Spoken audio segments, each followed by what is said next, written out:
حقوق کی کتنی اقسام ہیں، رہنمائی فرما دیں۔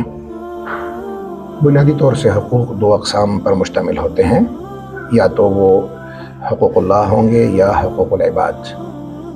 اگر حقوق اللہ ہیں تو ان میں عبادات وغیرہ شامل ہیں۔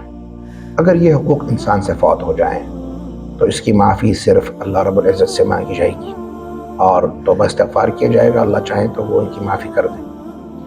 دوسری قسم حقوق العباد ہے، لیکن حقوق العباد کی بھی پھر دو صورتیں ہیں۔ یا تو وہ ایسا حق ہوگا کہ صرف بندے کے ساتھ اس کا تعلق ہوگا، مثلاً قرض حسنہ ہو گیا، کس سے قرض لے لیا، تو اب یہ حق تبھی معاف ہو سکتا ہے جب متعلقہ بندے کو اس کا قرض لوٹا دیا جائے۔ اگر قرض لوٹایا نہیں جائے گا تو وہ ذمہ رہے گا اور یہ توبہ سے، حج سے کسی بھی صورت میں معاف نہیں ہو سکتا۔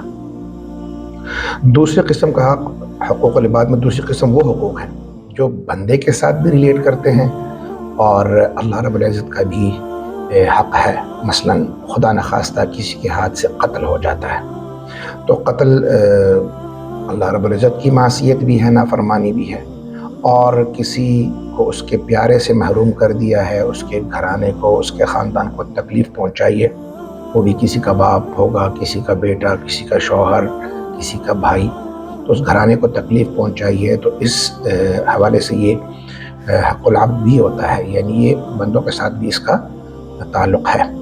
اب اگر خدا نخواستہ اس طرح کوئی عمل ہو گیا ہے تو اس کا حکم کیا ہے؟ اس کا حکم یہی ہے کہ اگر گھرانہ اس کو معاف کر دیتا ہے، فار ایگزامپل، یا وہ قصاص لینے پر بضد ہو تو قصاص کے لیے خود کو پیش کیا جائے، شرعی روح سے اگر مناسب ہو کہ اس سے قصاص لیا جائے، اور اگر گھرانہ اس کو معاف کرتا ہے تو یہ بندہ اپنا حق معاف کرے یا دیت وغیرہ لے لیتا ہے اس طرح کر کے۔ پھر اس کے بعد اللہ رب العزت سے بھی معافی مانگنا اور استغفار پڑھنا، توبہ طائب ہونے بہت ضروری ہے، کیونکہ اس کا حق، یہ حق جو ہے خالق اور مخلوق دونوں کے ساتھ تعلق کرتا ہے، تو ان حقوق کی پاسداری کرنا یہ بس اہم ہے۔ شکریہ۔